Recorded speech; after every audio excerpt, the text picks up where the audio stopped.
And just so you know, I have a lovely editor called Margie, so you don't have to worry if there's any burps or farts or, anything that needs to be edited out. She does all of that. So you can just have fun and relax.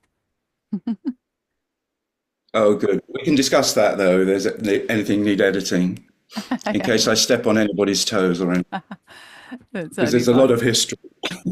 Yeah, I can imagine. I can imagine. When you've been around for a while. I've only been a homeopath for what, 12, when I graduated 2013. And so, it's a very small community.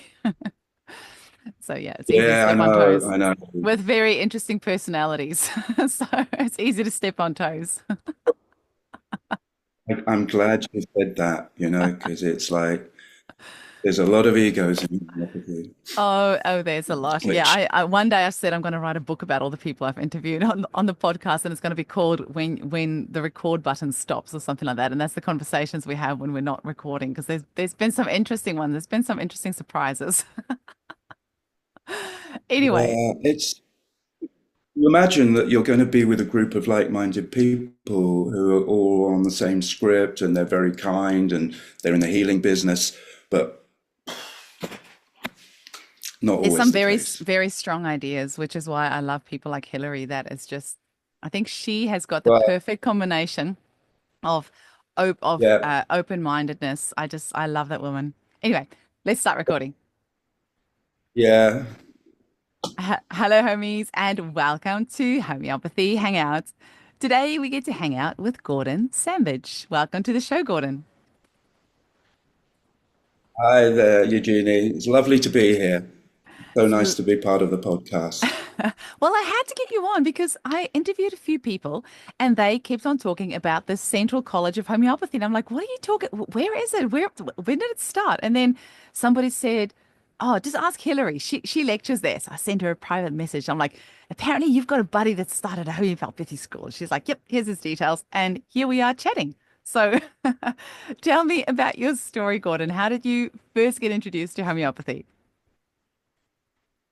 Well, it's a long story, Eugenie. I mean, I think the first time I got introduced to homeopathy, I'd been traveling a lot. I traveled for about 5 years, India, Thailand, and I came back to London and I started working as a bus conductor on the London buses. And I was kind of working there for 2 years and I kind of thought, well, I kind of didn't know what to do. So I kind of gave it up to God. I said, God, if you want me to be a bus conductor, I'll try and be the best bus conductor possible.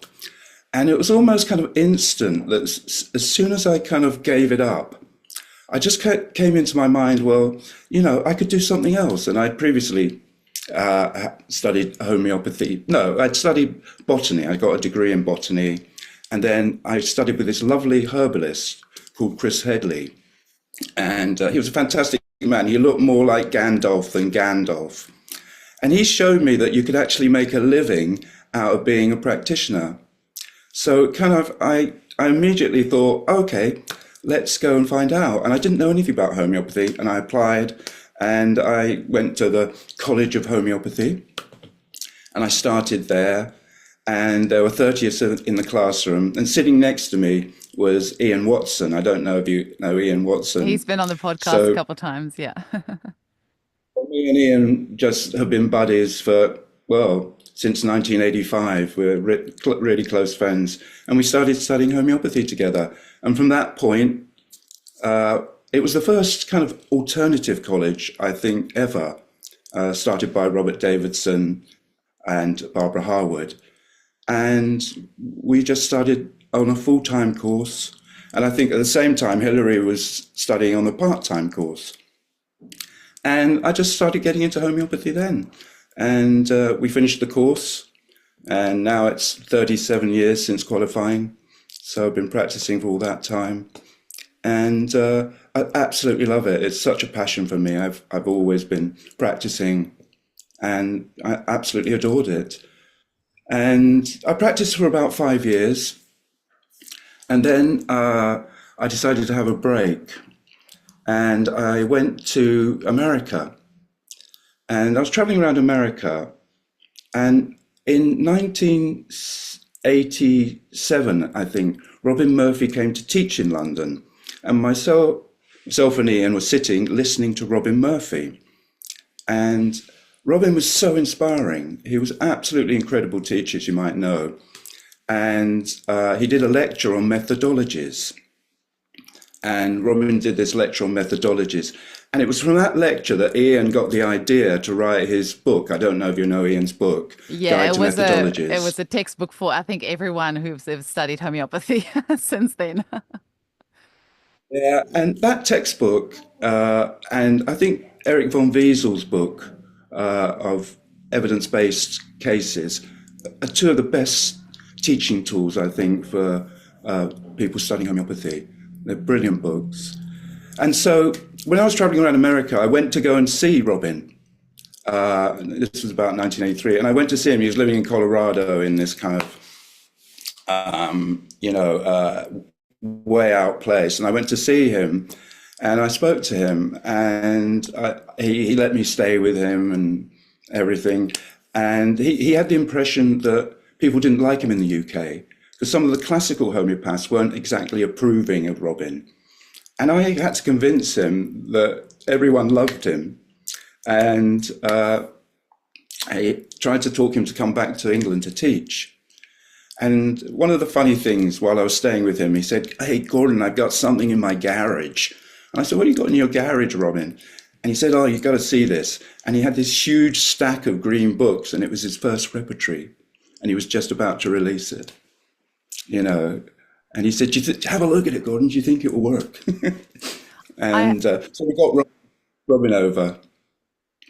I have to show you something cool. This is So, because I'm obviously here in the caravan. I have to show you what my laptop is resting on. oh yeah, Robin Murphy's Material Medical. Yeah, such a lovely man. He was so lovely.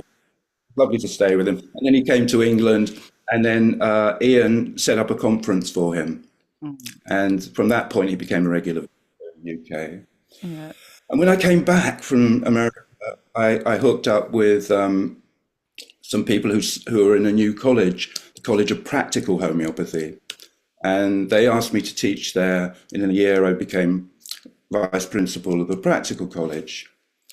And from then, I was teaching there for a while, and then what I saw in the UK, there was a huge division between classical homeopaths and practical homeopaths, and it was a real schism. So I thought maybe we could start a college which has both. So I kind of thought about it, and there are a couple of students who just recently graduated, who are really, very bright and really enthusiastic, and that was Marcus and Ellen Kramer. So I got together with them, and we formed CHE, and that just took off. It just took off, and it was a really exciting college because we could combine classical and practical homeopathy, and it was a lovely atmosphere, and it just grew and grew and grew, and it's still running, which is lovely. It's And so beautiful. I actually love hearing these stories because, people like you and Hillary and Ian, everyone's been around for such a long time and there's so much history and stories to share. So it's actually really lovely hearing all these connections. yeah, I mean, Hillary and I are, old friends, and Ian and I are really old friends, and it's nice to be with like-minded people. It's really good, and Well, I can it's say great. I have been quad biking with Hillary in Bali. That was like literally all my dreams come true because I am such a big fangirl of hers. And she came to Bali with us. And her and her husband, funny enough, Ian Watson, but not the same guy, obviously, are such great sports. They are so fun. And so when I was organizing this quad biking in Bali, I was like, oh no, she wouldn't come. And they didn't even hesitate. They were having such a good time. They were full of mud up and down the hills. They had the best time. And they were still partying at night when the rest of us were sleeping. Like those two are so much fun. Oh I'm, sh yeah, I'm sure yeah. she won't mind me sharing that. You'll have to go to Greece, and she's got a house now in Corfu, and you can go sailing with her and Yeah, Ian. It's she really she fun. has sent the invite. Believe me, we are, oh yeah, definitely considering that. Yeah, well, she's fantastic. I mean, Hilary is my favorite teacher. I absolutely adore her. She You know, really, so I such influence in homeopathy because it's so open, and she has so much knowledge. It's incredible. Really incredible knowledge. she really No. does. When did you start? So, I mean, you've started a lot of schools because there was a nutrition school that you started as well, right? Is this like your hobby? So I ran a postgrad course, and I asked Kush Mark to teach some of the homeopath nutrition, and because I think it's important to have nutrition, homeopaths should learn about nutrition as well, because it's like people need to put in a bit of effort, not just take a white pill. And then after CHE, leaving CHE, I asked Kush to start a college, and we ran that for 3 years. And that was in the middle of COVID. So in COVID, we had to run the whole college on Zoom. No one could come into the college. And when COVID ended, all the students had the opportunity to come back again to the classroom, and then only a third of the students came back. They wanted to sit in the classroom. The other two-thirds just wanted to watch at home on the screens. So, oh, thanks. Sorry, my wife's just brought me a coffee.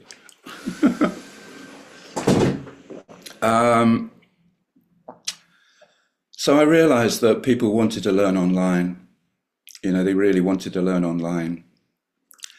So, and we, Kush and I parted ways, and from that point, I realized that people would like to learn at home online, and that gave me the idea to start the Central College of Homeopathy, which is an online course which is all pre-recorded lectures. So they're pre-recorded lectures of myself, Hilary, and also a lovely lady called Jacqueline Dunn, who's a nutritionist. And so it's a kind of different way of learning homeopathy because all the lectures are pre-recorded, so people can watch them when they want, do it in their own time. They can hand in the assessments when they want, so there's no deadlines. Because I found that students, had a lot of home life, children, work, family, a lot of commitments. And so this pressure of one weekend, then handing in an assignment, it was quite tough for people. It really it stressed them out. So this college, you can watch your own time, take it easy, hand in the homeworks when you want. And because it's online, we've also made it cost effective, so it's not overly expensive. And students are absolutely loving it. People signing in and from different parts of the world, and it's really fun. It's good, and we do tutorials every 2 months. Two tutorials a month. So on a Wednesday evening, I wonder, every Gordon, two I'm just weeks, we have a. sorry, sorry, just a second. I wonder if the person is that your lovely wife vacuuming? They just brought you coffee. Oh yeah. Oh, and Dad, they've just stopped now, but it was just starting to get a little bit noisy there, and I just think it might get. Although Okay. maybe, do you think maybe it's stopped? I wonder if I'll it's ask going to them. start back up. Yes, sorry, I feel really bad, but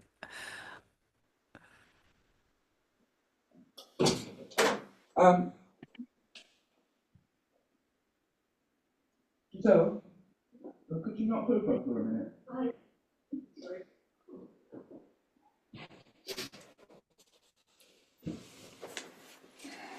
if Sorry, somebody's nice Eugenie. enough, that's okay. If somebody's nice enough to vacuum your home, you don't really want to stop them. But I just know that if you're listening on audio only and there's those sounds in the background, people like hyper focus on it. So, yeah. Sorry, you were just saying, and this is where Margie will do all her magic. You were just saying,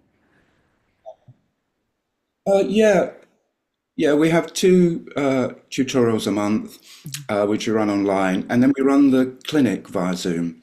Ah, And that works better than any other clinic that I've ever done. We've done, students at clinic, going to see the patients. We watch students watching the video. And of all the clinics I've ever done, the Zoom clinic works brilliantly. And yeah, the students, yeah, they see the patients and it's great. So it's fun. It's a different model of a college. I don't think anyone has done this model of a college before, but it really works, and the quality of students coming through is really high, and they're not pressurized. So some Mm, people go through it quite quickly, and others take time. mm. But That's beautiful. it's great. So, and so you do have the assessments because I know some of the colleges these days they don't actually have assessments. It just there's so many different styles of teaching. It's actually is quite amazing that we have all these different options. You know, you can really study in completely in your own time. I know assessments really stress some people. I personally think they're really important so that you have a really good idea of where a person is at and where, so that you as a lecturer can know, okay, this person is clearly missing a vital piece of information. But I have heard of some homeopathic schools that don't have like formal assessments. They just have like a little quiz, quick little quiz at the end of each module. But I do think there's a place for assessments. I think it's important. I think it's really important to know that the people are on the right lines. And also, a lot of people say it really helps doing the assessments because they can go over what they've learned, put it in their own words, and it shapes it for them. So they really say it's helpful. It's Mm, not just, and they're designed to be helpful, mm. not designed to be And kind catch of you out. catch you out. And Mm, then they do graduation cases at the end. So they have to do graduation cases at the end, which is, yeah, you need assessment. mm, But as you say, they're really different schools of homeopathy. mm, Homeopathy is so diverse, from you could do the very essence prescribing of Sankrans and the kingdoms, or you could just do Narayani remedies, which is such a spectrum of homeopathy, and it's interesting what attracts people to different modes of homeopathy. Some want to do, prescribe small remedy, on an essence and kingdom, and that's great. And other people are more eclectic. It's quite interesting. So for me, I find that people are drawn to who they are. It's like they prescribe who they are. Who they are as a personality is the way they find their prescribing method or technique. Yeah, it says a lot about someone, the kind of way they, yeah, operate. It really, really Yeah. does. It really does. And that's also why I try really hard to get lots of different schools. That's why the moment that I heard that there's another homeopathic school, I really wanted to get you on so that you can just say how you deliver your content, what sort of angle you come from. I know, like with Alan Kramer, she's been on, and also Som Jandu from the Practical College of Practical Homeopathy. The way that they do things, they include a bit more, from what I understand, like herbs and bits and pieces like that. And then Denitsa Appeline has got a Golden Spiral School of Homeopathy, and a lot of that they put a lot of family constellations and things like that in, and other schools are more. Um, what's that? They're great family. I like family constellations. They're great. Yeah. Hellinger work. Yeah. Yeah, so I do. I just want to get all the homeopathic schools on so everyone can kind of like have their moment to say how they deliver their content, how it's done, what their lecturers are like, what their style of learning is like, all of these sorts of things. So, because that is so important that you have the college that suits you, and then, you might or might not end up I, prescribing that style afterwards. Like I know I had a very classical approach, and now I'm completely opposite. yeah, exactly. It's what fits you. I mean, our college, it is practical, it's homeopathy. I mean, I studied herbs for quite a while, even before homeopathy. So we do include herbs. So we try and give everybody a good base in classical and the philosophy. But with Hilary and myself, the way we kind of teach it is that we tell people, we might take a condition like Hilary might teach on hyperactive children. She'll tell you how to prescribe for hyperactive children. Or myself, I'll teach how to prescribe for eczema or that there's certain things in society that are so common. So most of your patients are coming with eczema, menstrual problems, headaches, anxiety, depression. There's only a set range that you actually see, you know. And what we do is we give lectures on how to treat anxiety and panic attacks, depression, arthritis, asthma. So it's a very practice driven. So you can actually know from people who, like myself and Hilary, have been practicing for 30 odd years, what the most effective way of actually making people better. That's what we want. We want to make people better, you know. And so the lectures are driven like that. But we also, teach, Sankaran as well, and so it's a whole range. And within that, there's also that spiritual aspect of learning to become a homeopath. It's not just information. You actually become a homeopath by seeing clients. And the transformation that happens to you from beginning to end is usually vast. It's a vast transformation as you see people telling their cases and you see aspects of yourself that are very similar to your clients. It gets you to kind of reflect on yourself and you transform. You know, so it is a journey. The course is a journey, and but we try and make sure that people have everything in place they need to become a practitioner, and they don't feel that they can't cope with something new that comes along. That is Which vitally, vitally important. It's great that you teach the therapeutics as well, because I think so many homeopaths, if you're just learning materia medica, it's so completely overwhelming because any remedy can really be used for any condition, pretty much if it suits the case. But I think that's Hillary's brilliance, and I haven't had the privilege to listen to one of your lectures, Gordon. I'm looking forward to that.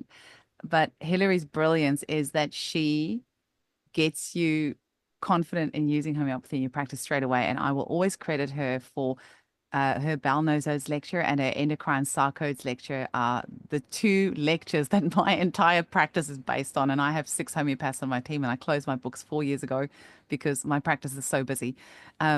So I those two lectures of hers I completely credit with exploding my clinic because it gave me so much confidence to go out there and practice as opposed to sitting in my clinic terrified because, I feel like therapeutically, you find your head just swirling with remedies. There's so many remedies, and really, I feel sometimes like any of them could work. But if you've got that therapeutic knowledge, it really helps.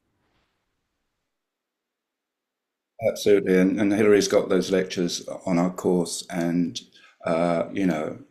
they just make it so you can use it. It's kind of you're guided in how you best, can use the homeopathy, and you're not at sea when someone comes with something.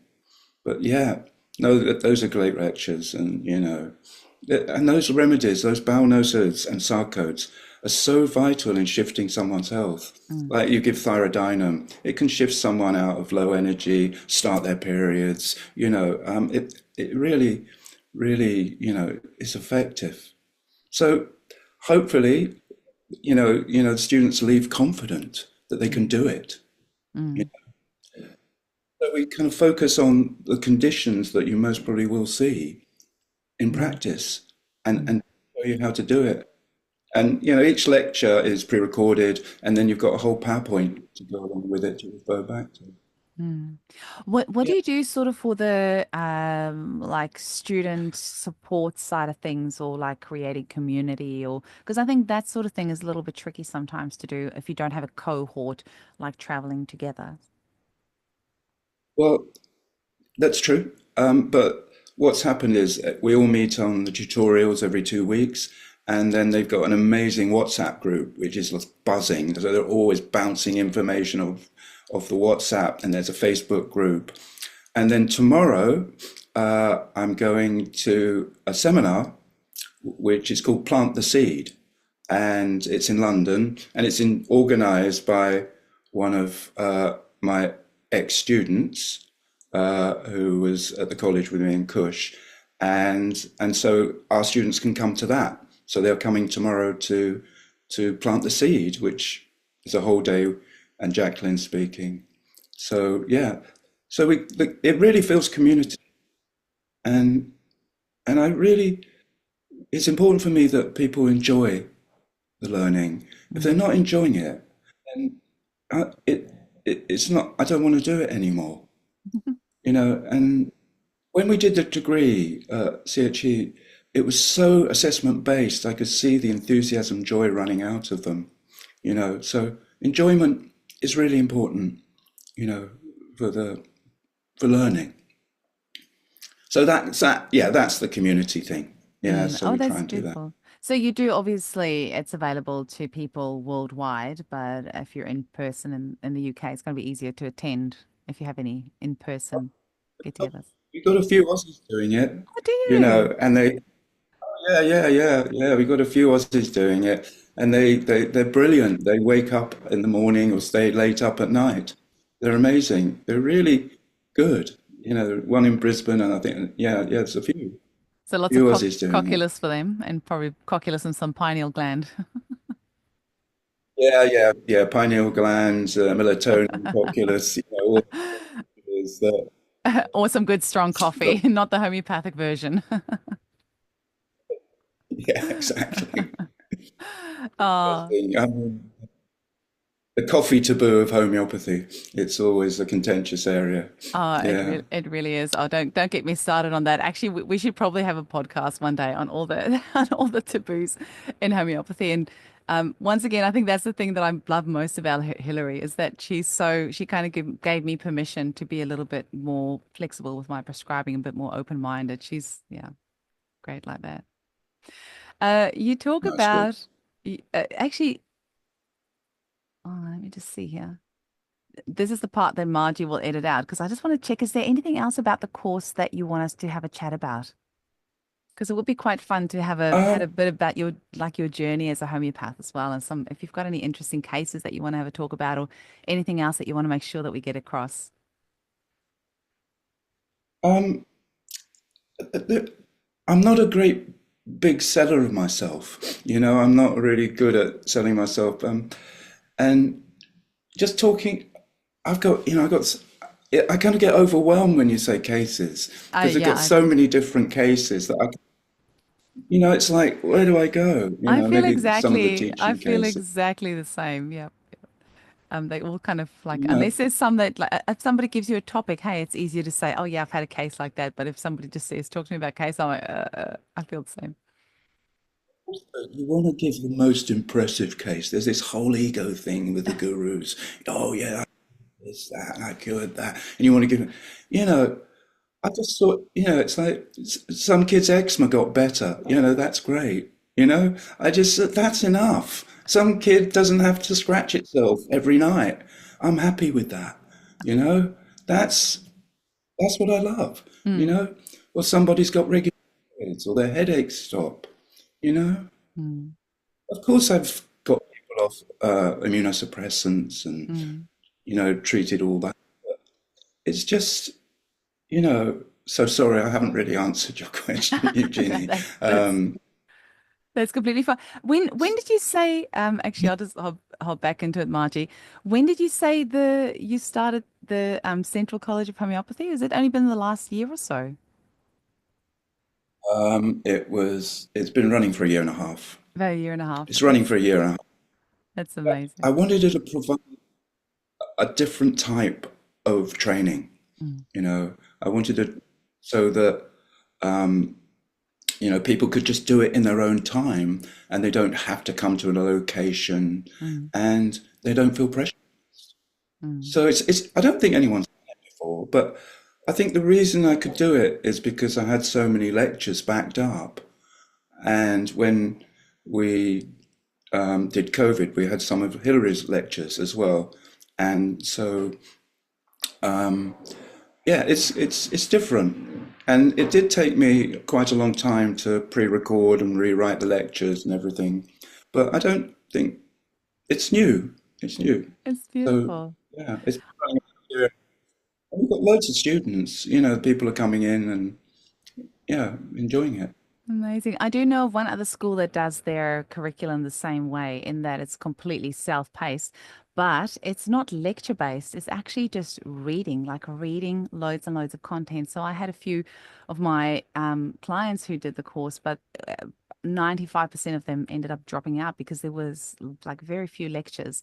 So I do think there's something that you can get by watching a lecture rather than just reading dry content. So I don't know if there's any. I don't know. I feel like there's lots of online learning these days. I think most are heading towards kind of like the self, the self pace. But it sounds like you're really doing an effort to catch up every 2 weeks as well, so they can ask their questions, which is great. Yeah, yeah.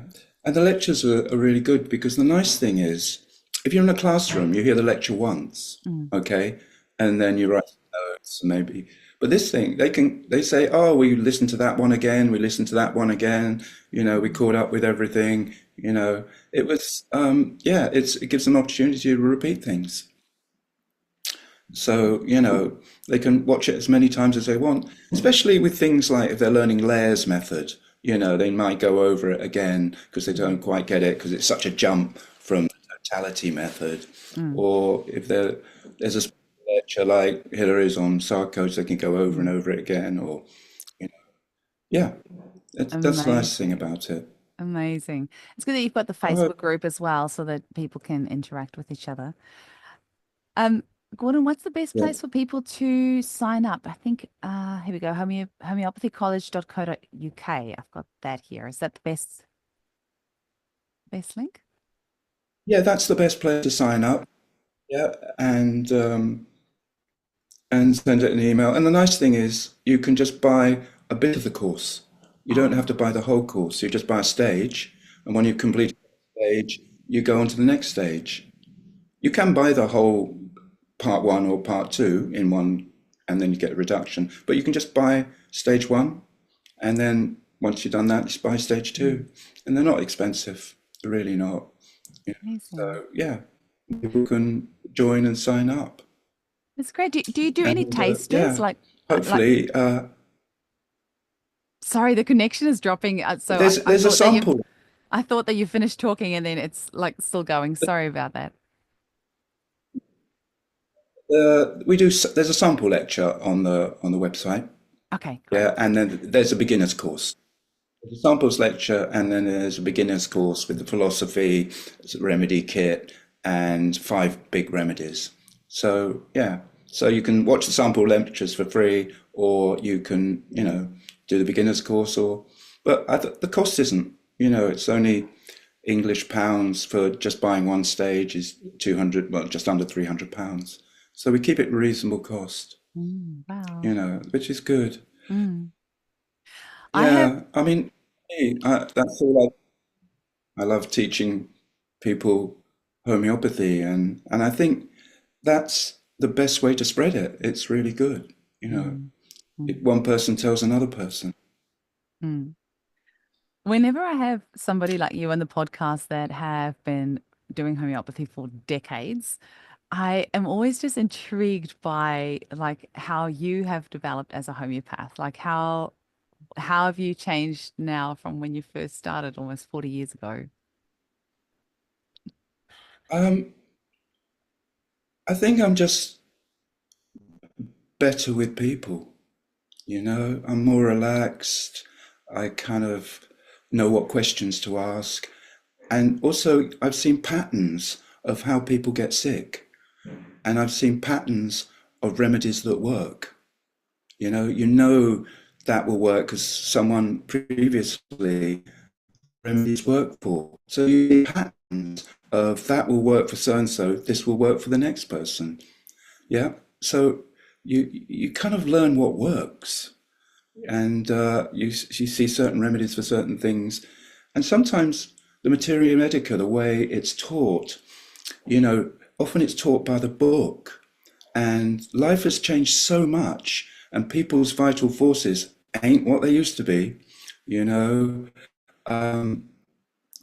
that the book pictures aren't always exactly matching. So over time, you learn what works, what remedy works for this, what remedy works for that, and you see someone, who's had a terrible divorce and bitter and twisted, and oh, well, nitric acid will work for them. Or, so you learn patterns, and also you learn just to kind of know people and how to be with someone. It's just you're much better at being with a person and just feeling what the right place to go while asking questions. Because with homeopathy, it's there is good getting the right remedy, but there's such healing that goes on between two people in a room or on a screen. It's that like cures like is done by the person and the practitioner. So there's so much of that healing is with the individual. And I think Sankaran says you just kind of raise in potency as a prescriber. You start as a 6C and then you go up to a whatever, you know. But it's the more you do it, the more you kind of feel what's going on with someone and where their upset and their pain is. And you just get better at kind of translating that into a remedy. It's like someone sits and tells you they're disappointed with their life, they don't feel good enough, and all that. And they have a conversation, and you crystallize that conversation into aurum, a remedy, and they swallow that conversation. Yeah. So homeopathy is a conversation swallowed. Yeah. And hopefully they get better. But it's the conversation. You're only as good as the case you take. So yeah, that's what's changed. Putting it in a nutshell. I That's love that. okay. That's beautiful. I And think are there any like new remedies that have come out recently that, or like in the recent years, that weren't around when you first started, that you think are really worthwhile, or that you really enjoy using? yeah, I think you've had Colin Griffiths. Oh, he's about to, His yeah. meditative Yeah, not yet. We've got him booked in soon. yes. Oh yeah, Colin, yeah. Um, so some of his meditative provings are fantastic. Some of the remedies in there I really love. The one I love is Chalice Well. It's made from the water of the well of Glastonbury. That is incredible because what it does is if someone's got a lot going on with business or divorce or grief, it just gets them to surrender and let go and just kind of be at peace. Chalice Well. Oh, there's one called Hazel, which is great. I mean, Collins Revan is a really a good range. And also, I mean, the matrodonals are brilliant, and love using the matrodonals. My wife is a homeopath too, and she just brought a really good placenta case. And I yeah, love the lac remedies. I use them all the time, from lac equinum to, they're great. And the sarcodes, love the sarcodes. They're brilliant. But yeah, Collins remedies.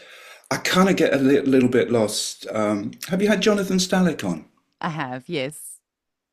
I He's know him lovely. him and Hillary are good buddies as well. He talked about dog shit and I can't remember what the other one, seal's milk. Do you know what? I actually prescribed dog shit twice, like caninum excretum. Oh no, probably more than that, maybe like 3 or 4 times, and I've actually had good results with it. I was really skeptical when he came on, and I'm like, yeah, and then Yeah. you know what it worked like how it works because like he talked about that remedy, and of course like the very next day I had a case that needed it, same as you talking about Chalice Well. And earlier today I read somebody writing about Chalice Well, and I'm like, I have that remedy, I really need to use it, and now you've said that, and I'm like, okay, I really need to use it. Oh, major. It's lovely. I mean, I just can't think of all the different remedies. I mean, we are going, Jonathan's going into mosses and fungi and Yeah. orchids, and I'm just about, hanging on, to keep up. The Joshes with all their different remedies. It's like I, I kind of, I just need to use them, and just check out if they work, with people and have that person come in. So it's kind of more remedies than people somehow, you know.